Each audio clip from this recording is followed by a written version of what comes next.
우리 다 같이 오늘 말씀 봉독하겠습니다. 오늘 봉독할 말씀은 고린도전서 15장 12절부터 19절까지의 말씀입니다. 고린도전서 15장 12절부터 19절. 우리 다 같이 신약성경 282페이지입니다. 우리 다 같이 한 목소리로 함께 봉독하겠습니다. 그리스도께서 죽은 자 가운데서 다시 살아나셨다 전파하여 듣거늘 너희 중에서 어떤 사람들은 어찌하여 죽은 자 가운데서 부활이 없다 하느냐. 만일 죽은 자의 부활이 없으면 그리스도도 다시 살아나지 못하였으리라. 그리스도께서 만일 다시 살아나지 못하셨으면 우리가 전파하는 것도 헛것이요 또 너희 믿음도 헛것이다. 또 우리가 하나님의 거짓 증언으로 발견되리니 우리가 하나님이 그리스도를 다시 살리셨다고 증언하셨습니다. 만일 죽은 자가 다시 살아나는 일이 없으면 하나님이 그리스도를 다시 살리지 아니하였으리라. 만일 죽은 자가 다시 살아나는 일이 없으면 그리스도도 다시 살아나실 일이 없었을 터이요 그리스도께서 다시 살아나신 일이 없으면 너희의 믿음도 헛되고 너희가 이 죄 가운데 있을 것이요 또한 그리스도 안에서 잠자는 자도 망하였으리니 만일 그리스도 안에서 우리가 바라는 것이 다만 이 세상의 삶뿐이면 모든 사람 가운데 우리가 더욱 불쌍한 자이러라. 아멘. 오늘은 우리가 부활이 없다면, 오늘 본문의 말씀을 가지고 부활이 없다면 이라는 제목으로 같이 말씀을 나누기를 원합니다. 오늘은 우리가 우리의 죄를 대속하기 위해서 십자가에서 죽으시고 부활하신 부활절이죠. 예수님의 부활을 많은 제자들이 목도했습니다. 이미 성경에 보면 예수님의 12제자들이 다 목도를 했고 또 그 예수님의 이제 따라다녔던 여인들 또 예수님의 무덤가에 갔던 여인들이 예수님의 부활을 목격했고요. 그 빈 무덤을 발견했죠. 그리고 예수님이 부활하셨다라는 천사의 메시지를 들었습니다. 그리고 성경에 보면 500인 이상 한꺼번에 예수님을 부활하신 예수님을 목격한 일이 있고요. 또 사도 바울은 우리가 나면서부터 자기도 사도 바울도 예수님의 부활을 목격했다. 자기도 보았다라고 나면서 만삭되지 못한 나에게도 하나님께 예수님께서 보이셨다라고 그렇게 고백하고 있습니다. 예수님께서 부활하셨다는 것은 우리가 이 기독교 사상의 가장 중요한 부분 중에 하나입니다. 근데 오늘 고린도 교회 안에 이 죽은 사람 가운데서 부활이 없다라고 하는 이 주장을 내세우는 사람들이 있었다라는 거죠. 그래서 오늘 사도 바울이 말하기를 어찌하여 죽은 자 가운데서 부활이 없다 하느냐. 너희 중에서 어떤 사람들, 너희 중이라는 것이 고린도 교회를 얘기하는 거죠. 여러분 사실 이 바울 당시에 이 헬라인들은 육체는 그냥 죽음으로써 그 용도를 다 한다고 생각했어요. 그래서 우리는 오직 영혼이 계속 존재하는 것으로 이해하는 거죠. 그러니까 영혼은 계속 존재하고 육신을 떠나면 그냥 끝나는 거죠. 다시 이 육신이 영혼이 육신 안으로 들어온다라고 하는 것은 이 사람들은 감히 생각을 안 했어요. 그래서도 안 되는 거예요. 왜냐하면 육신과 영혼은 별개이기 때문에 한번 육신을 떠난 영혼은 돌아올 수도 없고 돌아와서도 안 되는 거예요. 왜냐하면 이 육신을 뭐라고 생각했냐면 우리 영혼의 감옥이라고 생각을 했어요. 그래서 영혼에 내가 갇혀져 있는 내 육신 가운데 영혼이 갇혀졌기 때문에 이 영혼을 자유롭게 탈피하는 내 영혼이 자유로워진 순간이 어떤 것이냐? 바로 그것을 죽음이라 본 거예요. 그러니까 이 감옥으로 다시 들어올 필요가 없는 거죠. 그러니까 이 부활이라는 사상이 그들에게 있어서는 이해가 안 되는 거였습니다.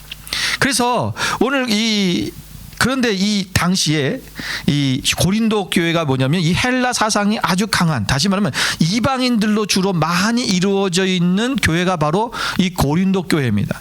그렇기 때문에 이들이 이 헬라의 철학을 그들이 영향을 받아서 고린도 교회 일부 교인들이 오늘 그들이 부활에 대한 교리를 그들이 부인했던 것입니다. 부활이 없다라고 그렇게 얘기하고 있는 거죠.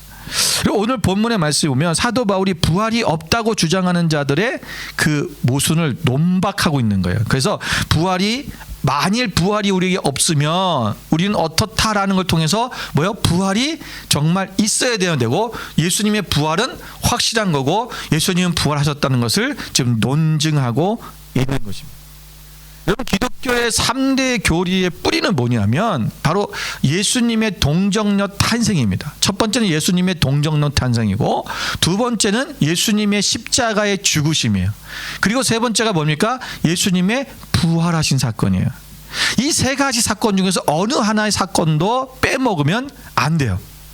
그럼 예수님이 만약에 그냥 태어나셨는데 예수님이 그냥 인간의 몸으로 태어났다, 그러면 그분은 우리의 죄를 대속할 자격이 없어요. 왜냐하면 그분 또한 죄를 다 가지고 있는 죄인이기 때문에. 여러분, 우리를 위해서 우리의 죄를 사할 수 있는 존재는 누굽니까? 바로 흠 없는 양이죠. 흠이 없어야 된다는 거야. 우리의 죄를 대속할 수 있는 것은 나의 죄 대신 내 죄를 다 가져가서 있을 수 있는, 내 죄를 대속할 수 있는 분은 뭐냐면 흠이 없는 사람, 죄가 없는 사람이어야 돼요.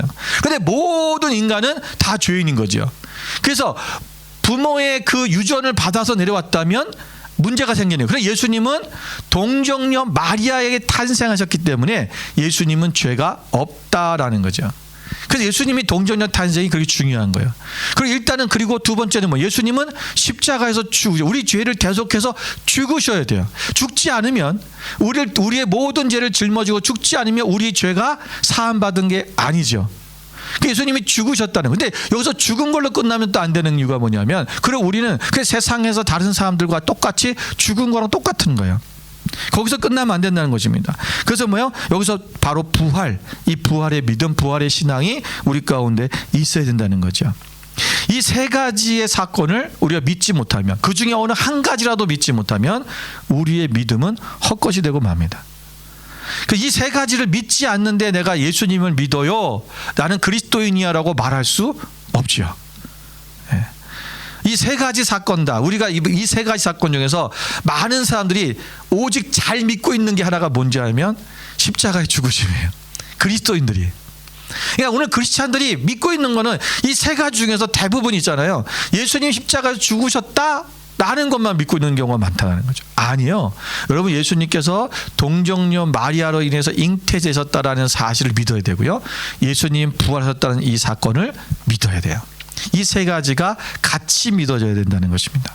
자, 그렇다면 오늘 이 부활이 없다고 하는 사람들에게 오늘 사도 바울은 부활이 있어, 부활은 우리 가운데 정말 예수님이 부활하신 것은 진짜고 왜 우리에게 부활이 있어야 되는지만, 부활이 있어야 되는가. 여기서 말하는 것은 뭐냐면, 지금 그들이 부활이 없다는 것은 누구에 대한 불행이면 사람의 부활이 없다는, 우리가 나중에 부활할 수 없다라는 것을 얘기하고 있다는 거예요. 인간은.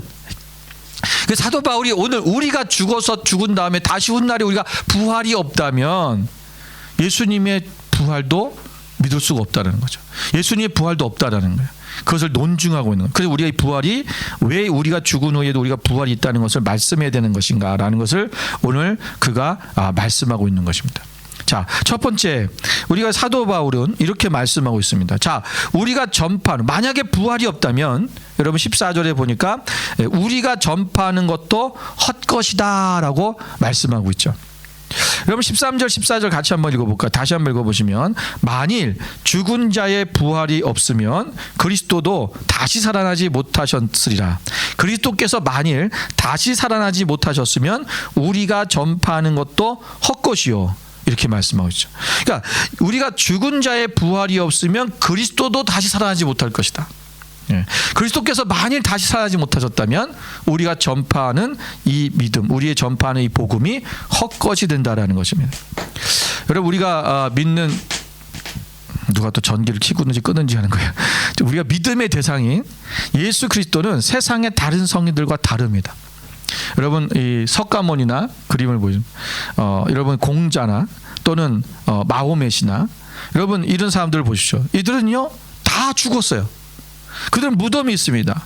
여러분, 유교의 공자는 73세 때 죽었어요. 그리고 그는 이 청평양이라고 하는 곳에 무덤이 있습니다. 불교의 석가모니도 80세에 죽었어요. 인도의 참수당에 그는 무덤이 있습니다. 여러분, 이슬람교의 마호멧도 63세 때 죽어서 아라비아의 메카에 그의 웅대한 아주 장대한 무덤이 있죠. 여러분, 부활의 위대한 진리가 뭐냐? 우리는 다시 다시 살아났다는 거. 예수님께서는 죽으셨지만 다시, 예수님의 무덤은 뭐예요? 빈 무덤이에요. 아니, 지금 예수님의 무덤이 사실 어딘지도 사실 잘 몰라요. 빈 무덤이기 때문에. 만약에 예수님께서 우리가 세상에서 얘기하는, 역사 속에서 얘기하는 4대 성인으로서 만약 있다면 예수님의 무덤이 있어야죠. 이분은 인간이 아니시기 때문에 그래요. 하나님의 아들이시기 때문에 예수님이 부활하신 거죠. 여러분, 생각해 보십시다. 여러분, 이 세 사람이 여러분 한 종교 작자의 종교의 교주인데, 자기들이 위대한 성인들인데, 그러면 자기들도 여러분 더 성인으로서 또 더 자기가 신적인 어떤 존재로서 사람들이 추앙받기 위해서 나는 죽었다 살아났다라는 것을 뭐 꾸며서라도 좀 얘기하면 안 되겠습니까? 오늘날 우리 예수 그리스도의 부활을 많은 사람들이 거짓이다, 그들의 제자들이 꾸며서 얘기한 거다, 예수님의 시체를 훔쳐갔다, 당시의 대제사장들이 그렇게 만들었어요. 그렇게 다 소문을 뻗치고 다녔습니다. 그럼 이들은 그렇게 하면 안 되냐고요? 여러분, 마호멧 보십시오. 저 마호멧이 여러분 얼마나 이 기독교를 폐하고 지금 기독교와 전쟁을 치르고 있습니까? 저 사람이 기독교에 대해서 다 잘 알아요. 예수가 누군지도 알아요. 예수님을 그냥 선지자 중에 하나라고 얘기하는 거죠, 이슬람교에서는. 그런데 자기도 그럼 예수님처럼 부활했다라는 것을 그렇게 좀 말하면 안 될까요? 거짓으로라도 부활했다, 그래서 제자들이 야 마호멧이 부활한 걸 우리 봤어, 그렇게 좀 역사에 남기면 안 될까요? 그러지 못한다는 거예요. 왜? 이들은 죽었기 때문에. 인간이라는 거예요. 우리 예수님은 하나님의 아들이세요. 그때 그분은 부활하신 거예요. 여러분, 이것을 사람들이 더 못 믿을 수 있는 거, 어떻게 보면은. 사람이 죽어도 어떻게 다 살아납니까? 이 믿을 수 없는 일을 왜 굳이 만들어가지고, 만약에 그것이 거짓이라면, 거짓으로 얘기한다면 그걸 굳이 만들어서 사람들이 더 못 믿게 만들겠냐는 거죠. 그렇잖아요. 우리가 만약에 여러분이 어떤 종교를 하나 창시한다고 내가 교주가 된다, 한번 생각해 보세요. 요즘은 여러분 사이비들이 내가 부활한다, 이런 얘기들 많이 하지만 그거는 예수님을 믿는 사람들이 있기 때문에, 예수님의 부활을 아는 사람들이 있기 때문에 그런 거예요. 왜냐하면 그것을 인용해서 자기들의 그 존재를 더 높이려고 하는 거예요, 가치를. 그래서 사람들을 현혹시키려고 하는 거지, 만약에 예수님이 부활하셨다는 사실을 그것에 대한 사람들이 오늘날, 왜냐하면 그들은 사이비들은 전부 기독교인들을 흡수하려고 하는 거니까. 여러분, 이렇게 믿지 못할 일을 뭐하러 만들어서 사람들에게 혼란을 주겠냐고요. 예수님은 부활하셨다는 것이 사실이기 때문에 그렇습니다. 여러분, 부활의 위대한 진리는요, 우리가 사후에 다시 사는 것은 물론이구나, 이 땅 위에서도 우리가 부활의 능력으로 우리가 새롭게 되어서 새로운 삶을 살 수 있기 때문에 그렇습니다. 여러분, 죽음이라고 하는 것은 이 모든 것으로부터 작별을 구하는 거죠. 끝났다, 엔드라는 거예요. 그러니까 끝나는 거예요. 그러나 오늘 우리 그리스도 예수님께서는 우리를 위해서 십자가에 죽으시고 그분 다시 살아나심으로 말미암아 우리에게도 부활의 소망을 주시고 부활의 첫 열매가 되셨다. 여러분, 고린도전서 15장 우리가 51절 52절을 한번 볼까요? 오늘 읽지 않은 부분인데 두 개의 부분에 보시면, 자, 여기 51절 52절을 한번 같이 읽겠습니다. 함께 있습니다. 보라, 내가 너희에게 비밀을 말하노니 우리가 다 잠잘 것이 아니요 마지막 나팔의 순식간에 호련히 다 변화되리니 나팔 소리가 나매 죽은 자들이 썩지 아니할 것으로 다시 살아나고 우리도 변화되리라. 아멘. 아멘. 여러분, 여기 보시면 우리고 다 잠잘 것이 아니요 마지막 나팔의 순간에 호련히 다시 변화될 것이다. 우리가 마지막 날에 여러분 하나님의 재림의 나팔 소리가 불릴 때 우리의 몸이 호련히 변화된다. 이 변화된 게, 이것을 우리는 이제 지금 우리가 휴거라는 말로 쓰는 거예요.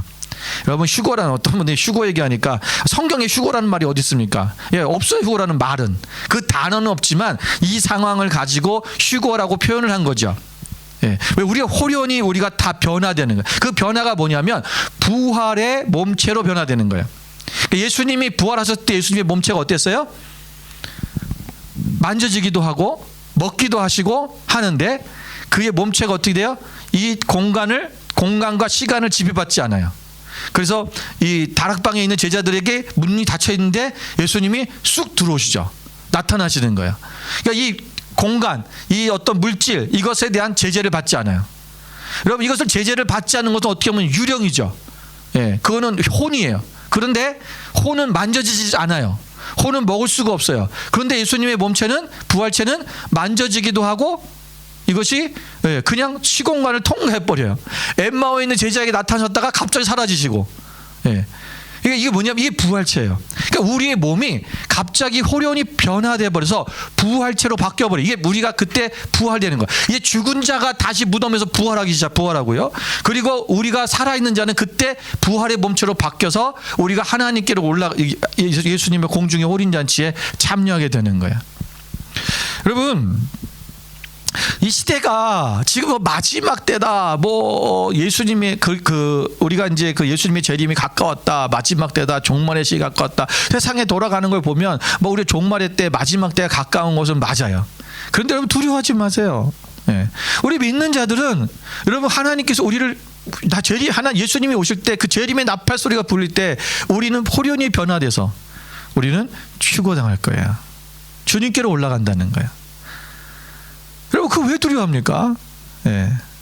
여러분, 주님의 우리가 코로나 백신을 맞느냐 안 맞느냐 이거 중요한 거 아니에요. 그것 때문에 내 영혼의 구원의 문제가 문제가 뭐 구원을 못 받느냐 안 받느냐 문제가 아니에요. 거기에 뭐가 들어있어도 여러분 상관없어요. 그건 내가 예수님을 부인하느냐 부인하지 않느냐라는 문제예요. 내가 부인했습니까? 아니잖아요. 그거는 헬스에 대한 문제예요. 건강에 대한 문제인데 여러분, 이것이 내가 의학적으로 지금 아직 그것이 불분명하고 아직 내가 안전하지 않다고 생각해서 뭐 안 받는 것은 상관이 없어요. 그럴 수 있죠. 의심이 될 수 있죠. 그러나 그것이 여러분 우리 어떤 구원에 대한 문제 때문이라는 것은 그거는 문제가 있어요. 그건 아니에요. 여러분, 이거 내가 예수님이 오시면 지금 그게 만약에 마지막 때라면 여러분 우리가 그것을 받아도 예수님이 오시면 우리는 휴가당할 거예요. 주님께서 뭐라고 하시죠? 야, 너 왜 바이러스 백신 맞았냐? 너 백신 맞아서 너는 구원에서 제외, 이러지 않으실 거라는 거죠. 여러분, 우리가 하나님 앞에 여러분 이 말씀이 뭐냐? 오늘 우리가 주님께서 반드시 우리는 부활할 거라, 우리 죽은 자는 부활할 거라는 거예요. 이 부활에 대한 신앙이 우리 가운데 있어야 돼요. 이것이 이미 예수님께서 우리가 말씀하시길 우린 부활을 통해서 승리하게 됐다는 것입니다. 자, 보세요. 고린도서 15장 57절에 한 절 더 보면 이게 뭐냐면 우리 주 예수 그리스도로 말미암아 우리에게 승리를 주시는 하나님께 감사하노니. 그 앞에 보면 너희가 사망아 뭐 얘기를 하고 있어요. 우리가 뭐 쏘겠느냐, 뭐 사망아 쏘는 것은 죄요, 죄의 권능은 율법이라 이렇게 말씀하잖아요. 우리는 사망을 이미 승리했다는 거예요. 부활은 예수님이 부활하신 것은 우리가 사망의 권세로부터 이겼다라는 것입니다. 우리가 이 부활이 없다 그러면 우리가 전파하는 이 복음이 이미 다 끝나는 거예요. 이거 아무 소용이 없는 거, 헛것이라는 것입니다. 여러분, 죽음은 모든 활동을 정지시킵니다. 모든 가치를 소멸시키죠. 그러나 부활의 신앙은 모든 활동을 새롭게 하고 우리가 모든 활동을 움직이게 하는 거예요. 그래서 이 가치를 새롭게 부여시켜 주는 거예요. 십자가의 죽으심이 여러분 그냥 죽으심으로 끝나면 여러분 안 돼요. 이것은 죽었다는 거예요. 인간이 죽잖아요. 그럼 저 사람들과 아까 말했던 공자나 마호메트나 또는 어떤 부다나 그 사람들과 뭐가 다르겠어요? 이게 죽었어. 그럼 그냥 하나의 철학이에요. 그냥 하나의 윤리예요. 하나의 그냥 도덕밖에 안 되는 거예요. 너희는 이렇게 살아야지 살한다. 그 공자에 나온 명심보감이랑 뭐가 다르겠어요? 우리가 하나님 앞에서 우리가 십자가에 그냥 죽으심으로 끝난 게 아니라 부활의 신앙이 없으면 이 복음의 역할을 감당하지 못하는 거예요. 그러니까 우리가 전하는 이 복음이 헛것이 되어버린다. 우리는 반드시 살아날 것이다. 우리가 부활할 것이다. 예수님께서 그 말씀을. 그러면 우리가 요한복음 11장 1장 12절 보면 이런 말씀이 있죠. 영접하는 자 곧 그 이름을 믿는 자들에게는 하나님의 자녀가 되는 권세를 주셨으니 했어요. 여러분, 예수 그리스도를 우리가 영접했어요. 자, 우리가 예수님이 십자가에 죽으시고 우리를 구원하셨다. 우리의 죄를 대속하셨다. 우리는 그분 하나님의 아들이시다. 우리는 그분을 영접했죠. 그럼 우리가 뭐가 있어야 돼요? 반드시 권세가 있어야 돼요. 그런데 여러분, 우리가 이 땅을 살아가면서 왜 우리가 이 권세를 누리지 못하고 살고 있냐는 거예요. 왜 이 권세가 우리 가운데 이것이 나타나지 못할까? 왜 우리가 세상에서 자꾸 넘어질까? 그 이유가 뭔지 아세요? 우리가 부활을 믿지 못하기 때문에 그래요. 여러분, 부활이라는 것은 새로운 삶의 시작이에요. 다시 태어난 거예요. 그러니까 여러분, 아까도 말씀드렸지만 부활체는 우리 인간의 육신의 몸과 완전히 다른 형태의 몸체죠. 그렇죠? 예. 이게 믿어주셔야 돼요. 자, 그런 거죠. 그게 무슨 말이냐면, 오늘 우리가 예수님의 십자가에서 우리가 나의 모든 죄가 그 십자가와 함께 내가 못 박혀 죽었다. 그분과 함께 연합해서 내가 죽었다. 그렇다면 그럼 내가 이제 주님과 함께 다시 살아나신 거예요. 로마서에 말씀하고 있는 거잖아요. 오늘 우리가 침례식이 있는데, 침례라는 게 뭐냐면 우리가 그분과 함께 잠기는 거예요. 함께 죽었고 다시 그분과 연합하여 다시 살아났다는 거예요. 이게 이미 2000년 전에 예수님이 십자가에 죽으시고 부활하신 사건과 함께 그때 동일하게 우리가 그렇게 되었다라는 거예요. 그러면 무슨 얘기냐면, 우리가 십자가에서 우리의 죄가 다 도말됐다라는 사건, 이것만 믿는 것이 아니라 우리는 다시 태어났다는 것을 믿어야 돼요. 다시 새로운 형태로. 그럼 내가 이전에 살던 나의 육신을 추구하고 세상의 쾌락과 세상의 탐욕 속에 살았던 나의 삶이 이제는 그런 삶이 아닌 다른 삶으로, 완전히 바뀌어진 삶으로 이것이 다시 태어난 거예요. 부활의 신앙이라는 게 그거라는 거예요. 그러면 우리가 이 땅에 살아가면서 우리가 이전에 내가 이 세상에 살던 사람, 세상의 모습처럼 사는 것이 아니라 완전히 다른 존재로서의 삶을 살아간다는 생각을 가지고 살아간다면 우리가 이 세상의 것에 마음을 빼앗기지 않는다는 거죠. 세상에 얽매여 살지 않습니다. 세상 사람들이 먹는 것, 마시는 것, 또 어떤 생적인 쾌락과 어떤 그런 것에 그들이 완전히 매몰돼서 살듯이 그렇게 살지 않는다는 거예요. 우리에게 미래의 영광스러운 삶이 있고, 또 우리가 예수 그리스도와 함께 다시 살아났는데 다시 산 사람들의 그 모습은 달라질 수밖에 없다는 것입니다. 또한 부활을 믿는 사람은요, 어떤 박해와 위기가 닥치더라도 결코 두려워하거나 우리가 위축되지 않습니다. 왜? 부활이 있고 생명이 있기 때문에 우리는 당당하게 용기 있게 우리가 살게 되는 것입니다. 여러분, 베드로전서 1장 3절 말씀을 같이 한번 읽겠습니다. 베드로전서 1장 3절 우리 함께 있습니다. 우리 주 예수 그리스도의 아버지 하나님을 찬송하리로다. 그의 많으신 긍휼대로 예수 그리스도를 죽은 자 가운데서 부활하게 하심으로 말미암아 우리를 거듭나게 하사 산 소망이 있게 하시며. 아멘. 우리를 그 부활하게 하심으로, 그 죽은 자 가운데서 부활하게 하심으로 말미암아 우리를 거듭나게 하신 산 소망이 있다. 이 말하는 거예요 지금. 그러니까 예수님이 부활하신 것을 통해서 우리는 뭐냐? 거듭났다, 다시 태어났다라는 그 소망을 갖게 하셨다. 그런데 그것이 우리 미래적인 것만 얘기하는 것이 아니라 오늘 현재의 삶 속에서도 우리가 다시 태어났다, 거듭났다라는 것이 실제가 되어야 된다는 거예요. 내가 부활의 사건, 부활의 신앙을 가지고 있다면 여러분, 내가 예수 그리스도를 영접한 이 하나님의 자녀가 되는 이 권세, 여러분, 이 권세를 우리가 누리며 사는 거죠. 세상과 다른 거야. 예. 그 세상 사람들이 믿음의 사람들을 보면 그죠? 저 뭔 재미로 살아? 예. 아니 도대체 저러고 저게 제 인생이 재밌나? 예. 우리가 제가 신학교 다닐 때, 신학교 1학년 때인데요. 우리 신학과 과 대표가 지금 저 퍼스에서 선교하고 있는데 그 과 대표인 저보다 나이가 좀 많은 분이었어요. 저희보다 한 7살 정도 많은 그런 늦게 신학을 하신 분인데, 그분이 과 대표인데, 그분이 유아교육하고 과 미팅을 주선하겠다.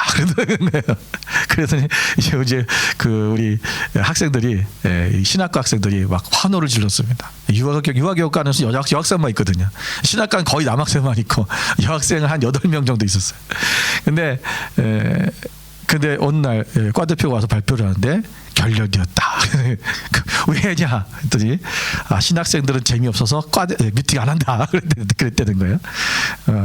여러분 사람들이 볼 때 신학생들은 재미없어 보이고 뭔가 기도만 할 것 같고 말씀만 볼 것 같고 우리는 안 그런데 굉장히 재밌거든요. 신학과 학생들끼리 모여서 진짜 재밌습니다.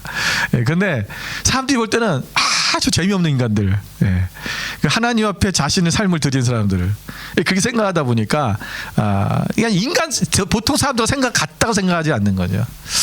여러분 어떻게 보면 그게 맞는 거죠. 요즘은 사실 이게 너무 이 갭이 없어졌다는 게 더 어떻게 보면 어려움이에요. 요즘은 목사나 성도들이나 세상 사람들이 볼 때 우리랑 똑같은 사람 이게 너무 이게 인식이 이제 그렇게 돼버리고 있기 때문에 왜냐하면 여러분 너무 세상과 우리가 달라라고 하는 것도 좀 문제가 있지만 근데 좀 구별돼야 되잖아요. 뭔가 다른 사람들, 다른 가치관을 갖고 있고 다른 삶을 살고 있는 사람들이라는 것. 예수 믿는 사람 뭔가 달라라는 게 있어야 되는데 요즘 우리가 이 복음을 전하는데 너무 어려운 게 뭐냐면 그 다름이 없다는 거예요. 이게 왜 그러냐면 부활의 신앙이 없어서 그래요. 우리가 부활했다, 예수님이 다시 거듭났다라는 이 사실을 우리가 분명히 인식하고 있다면 우리의 삶이 달라져야 되죠. 새로운 삶을 사는 거야. 게다가 이전에 내가 이 세상에서 원했던 세상이 추구하고 있는 이런 삶이 아닌 우린 새 옷을 입고 새로운 삶으로 나아가는 그것이 우리 가운데 있어야 된다는 것입니다. 두 번째는 우리의 이 부활이 없다면, 만일 부활이 없다면 우리의 믿음이 헛되다는 것입니다. 그럼 우리가 이 사도 바울이 예수님의 십자가가 우리의 모든 신앙의 근간이라고 우리는 생각하잖아요. 근데 이 부활이 없다면 우리의 믿음이 없거든. 십자가만 붙들면 되잖아. 우리 십자가 믿으면 되는데, 예수님의 우리 구속 사역을 믿으면 되는데 우리가 이것만 믿으면 되잖아요. 근데 아니라는 거죠. 여러분 부활을 믿지 않으면 우리의 믿음이 아예 헛돼 버린다. 이게 무슨 말이냐면, 자 여러분 보세요. 여러분 예수님의 제자들이 예수님이 십자가에 달리셨어요. 그죠? 죽으셨죠. 자 그럴 때 여러분 이 십자가에 딱 죽고 나니까 예수님의 제자들이 나가서 복음을 전했습니까? 아니에요. 못 전했어요. 그들이 예수의 복음을 전한 것은 언제 전냐면 예수님의 부활 이후에요. 그리고 이제 성령을 받고 나서 그들이 나가서, 근데 예수님께서 성령님이 너희 오실 때까지 기다려 하셨죠. 그 너희가 성령의 보혜사를 보내줄 테니까 그 성령을 그들이 보혜사를 받고 그 다음에 나가서 복음을 전하잖아요. 이게 부활 사건 이후라는 거예요. 여러분 성령께서 우리 가운데 그들 가운데 임하신 것도 여러분 십자가 사건 이후에 십자가에서 둘이 걸어가시는 그들에게 성령을 주셨으면 되잖아요. 미리. 근데 예수님이 부활 사건 이후에 성령님도 오셨어요. 그게 뭐냐면 무슨 얘기를 들려냐면, 여러분 우리가 이 십자가가 분명히 핵심인 건 맞아요. 그것이 우리를 구속하신, 예수님 십자가 없다면 부활도 없는 거죠 사실은. 그러니까 예수님이 십자가 통해서 우리가 구원함을 받았죠. 그런데 여러분 십자가의 구원이 분명히 있지만 그와 함께 예수의 부활이 증거된다는 거예요. 그러니까 부활이 없으면 모든 믿음이 헛것이 되어버린다는 것입니다. 그러니까 십자가의 부활 사건이 있은 후에 우리가 제자들도 나가서 복음을 증거하고, 그리고 성령의 역사도 일어나 성령께서도 임하시고, 그리고 그들이 나가서 복음을 증거하는 그런 놀라운 일들이 일어났다는 것입니다. 사도 바울은요, 이 자신이 정말 하나님 앞에서 이 복음의 역사, 이 성령, 이 부활의 역사가 내 삶 가운데 얼마나 있다는 것을 그들이 바라보면서 믿음 가운데 나갔다는 것을 그런 고백하고 있어요. 여러분 사도 바울이 마지막 자신이 이제 죽기 직전에 죽음이 가까이 왔을 때 그가 고백하는 내용을 보십시오. 여러분 디모데후서 4장 6절부터 8절에 보시면 이렇게 고백하고 있습니다. 우리 같이 한번 읽겠습니다. 전제와 같이 내가 벌써 부어지고 나의 떠날 시간이 가까웠도다.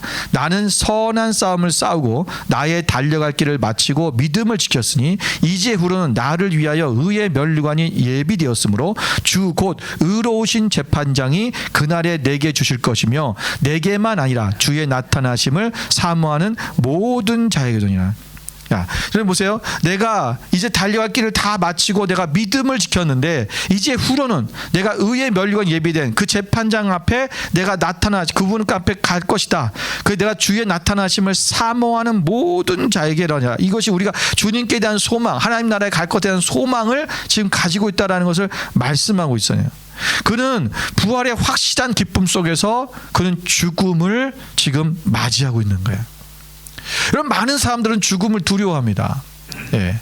그래서 죽음이라고 하는 것이 우리 가운데 닥쳐왔을 때 여러분 그것을 막 혼란스러워하고 그리고 공포에 휩싸이고 심지어는 그 죽음이 눈앞에 왔을 때 스스로 목숨을 아예 끊어버리는 그런 사람들도 있잖아요. 여러분, 하나님 앞에서 우리가 이 죽음이라는 것은 두려운 존재가 아니라는 거죠. 부활의 신앙을 가진 사람은 하나님 나라를 향한 이 아버지, 우리 하나님께서 우리 가운데 주신 그 하나님 나라를 바라보며 우리의 죽음을 의연하게 맞이할 수 있는 거예요. 내가 달려갈 길을 마치고 믿음을 지켰다. 이 부활의 믿음, 이것이 우리가 지켜져야 된다는 것입니다. 우리가 예수님의 부활이 없다면 우리의 믿음 자체도 결국은 헛것이 되어버리는 거예요. 왜? 예수님의 부활이 없다면 우리는 그냥 죽은 걸로 끝나는 거예요. 예수님도 죽은 걸로 끝났다면 우리도 죽은 걸로 끝난 것뿐이죠. 우리가 주님이 부활하신 것이 있기 때문에 우리도 부활할 것이고, 너희가 예수님 부활에 천 열매가 되셨다고 말씀하셨고, 그 부활의 참 소망을 우리가 바라보기 때문에 우리가 내세에 대한, 우리가 천년 왕국에 대한 그 하나님 나라를 바라보고 우리가 영원히 살 그 나라를 향해서 우리가 나아갈 수 있는 것입니다. 우리가 믿음 안에서 여러분 이 믿음을 지켜나갈 때 이것이 진정한 부활의 믿음, 이것이 우리 가운데 있어야 된다는 것입니다. 마지막 세 번째는 우리가 이것이 만약에 부활이 없다면 우리는 세상에서 가장 우리가 불쌍한 자가 된다는 거죠. 이런 부활이 없다면 기독교인들은요, 어쩌면 이 세상에서 가장 불쌍한 사람들이 될 거예요. 여러분, 하나님을 믿는 것 때문에 우리가 세상에서 할 수 있는 재미인 것도 많이 안 하고 끊어내고, 또 심지어는 우리가 욕심도 안 부리고 솔직히 다른 사람에게 다 나눠주고 내가 누릴 수 있는 것들 누리지도 않고, 여러분 그렇게 산다고 생각해 보십시오. 여러분, 그래 다른 사람과 똑같이 땅에 그냥 묻혀서 끝난다, 그것이 그냥 엔딩 끝났다면 여러분 그 인생이 좀 불쌍하지 않겠어요? 네. 저는 나이트클럽도 한번 못 가보고 네. 세상에 할 수 있는 것들을 다 한 번도 못 해봤는데 네. 너무 아깝잖아요. 네. 술 맛이 어떤지 좀 한번 그것도 맛도 좀 보고 그랬으면 좋았을 텐데 네. 그것도 못 봐보고. 여러분, 그 세상의 이 활락, 어떤 쾌락, 이런 것들이 우리가 누려보고 싶은데 누려보지 못하고 그냥 죽었다. 근데 부활이 없다. 천국도 없고, 이런 부활이 없다 그러면요, 이미 그건 천국도 없는 거고요. 하나님의 존재도 사실은 우리가 무의미한 거예요. 그래서 오늘 여기서 말씀하고 있는 건 너희가 죽은 자가 부활이 없다는 것은 예수님의 부활이 없다고 생각과 똑같다. 예수님은 그 부활이 없는 거다. 예수님 부활이 없다면 하나님께서 예수님이 부활시킨다는데 그 하나님 말씀은 거짓이다.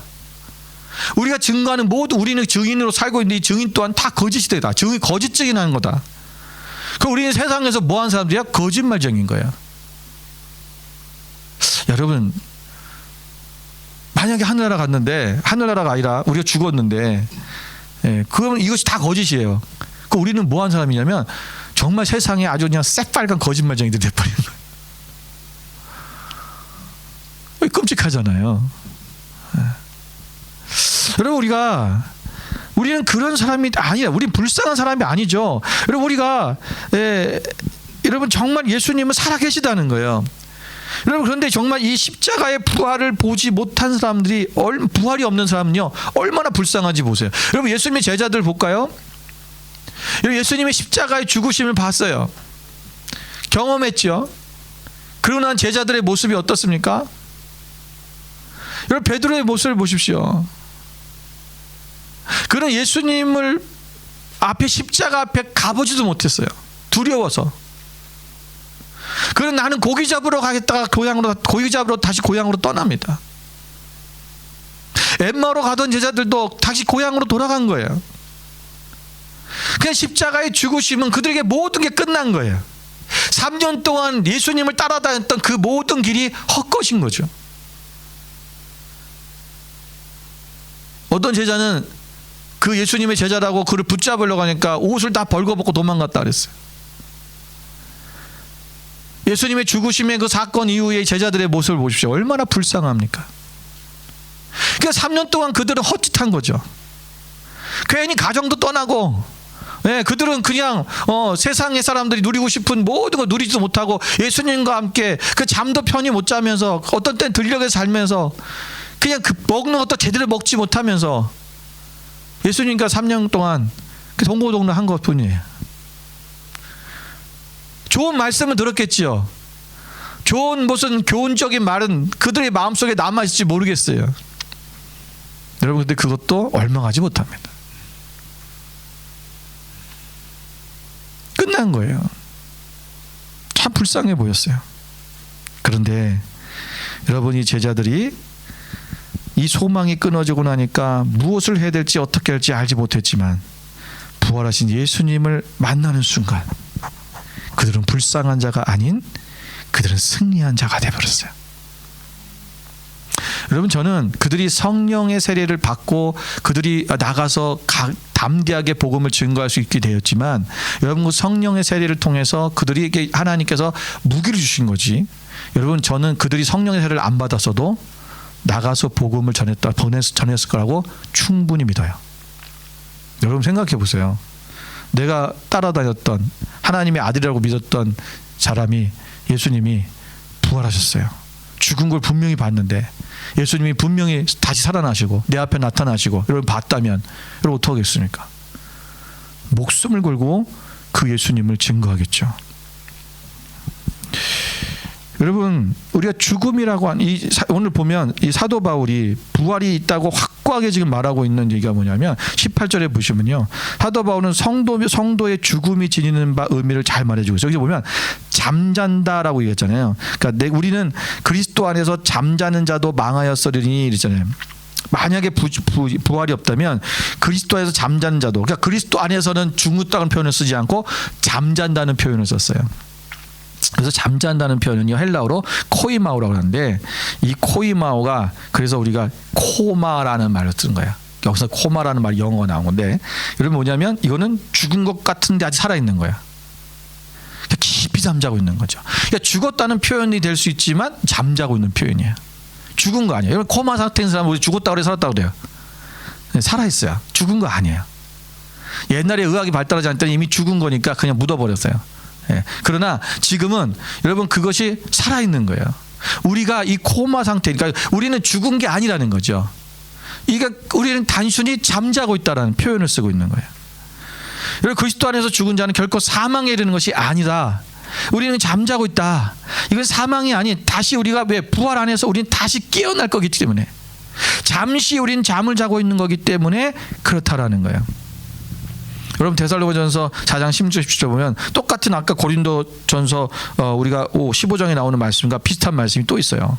여러분 16장 17절 보면은요. 주께서 호령과 천사장의 소리와 하나님의 나팔 소리로 친히 하늘로부터 강림하시니 그리스도 안에서 죽은 자들이 먼저 일어나고 그 후에 우리 살아남은 자들도 그들과 함께 구름 속으로 끌어올려 공중에서 주를 영접하게 하시니 그리하여 우리가 항상 주와 함께 있으리라.